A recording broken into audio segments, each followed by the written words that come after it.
Republicans are mad. Why? Because the government continues to exist. Damn it. They were elected to shut it down, literally. Just get money and shut it all down. But House Speaker Mike Johnson, of course, new year, let's remember he is the speaker. A Louisiana Republican said the agreement will not satisfy everyone because it doesn't cut as much spending as many of us would like. But he touted it as the, quote, most favorable budget agreement Republicans have achieved in over a decade. Some of his colleagues disagreed.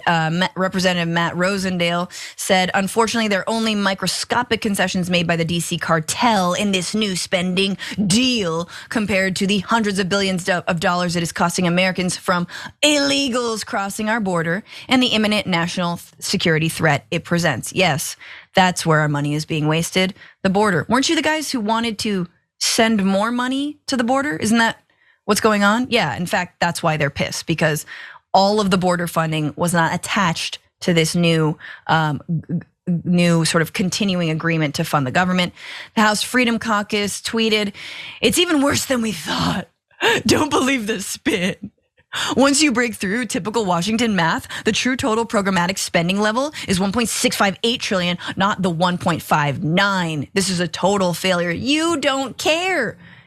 Okay, then pay more taxes, homie. Pay more taxes. Don't write off your jets, all right?"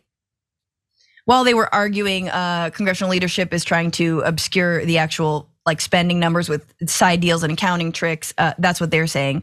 Republican Congressman Bob Good said Republicans agreeing to spend levels $69 billion higher than last summer's debt deal with no significant policy wins is nothing but another loss for America. At some point, having the House majority has to stop funding this spending with an open border.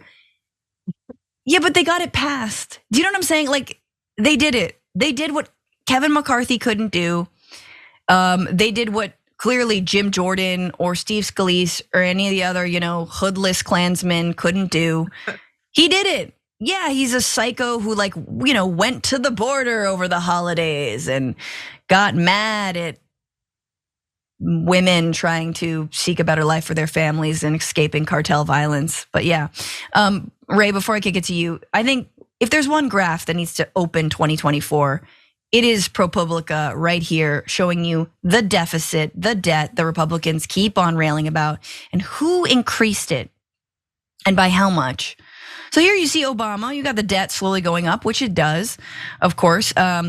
You have the stimulus budget on the left-hand side, candidate Trump over here before he is elected. Then, Trump signs the Tax Cuts and Jobs Act, a little bit of a continued increase.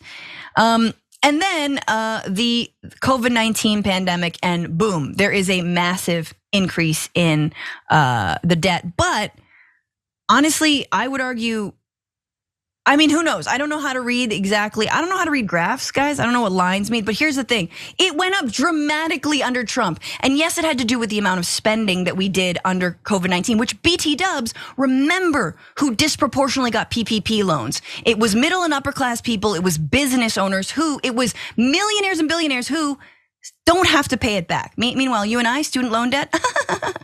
But also, again, it was that massive $1.9 trillion tax break. That was the Tax Cuts and Jobs Act that disproportionately and in fact only helped the wealthy. Ray, I'll give you the last word here.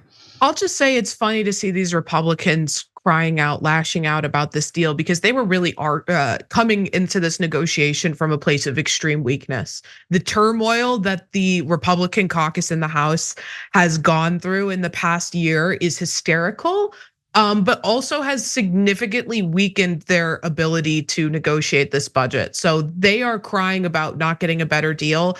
I think the Democrats could have gotten a better deal because again, they're negotiating with this party that had so much turnover, the Speaker of the House and then Matt Gaetz's whole debacle and everything that they've had go on this year significantly weakened their strength. So for Joe Biden to honor the agreements he made with Kevin McCarthy to some extent is laughable. You come back to the table and you throw down the gauntlet. He's not in power anymore. Exactly. Right. Who are you doing this for? Honor. No, you're one. That's such an important point. But anyway, yay, we live to fund the government another day. More money for more wars, of course. For more political news, breakdowns, interviews, stories of activism, and me trying my hardest to care about the occasional big celebrity news story, subscribe to our YouTube channel at youtube.com/thedamagereport.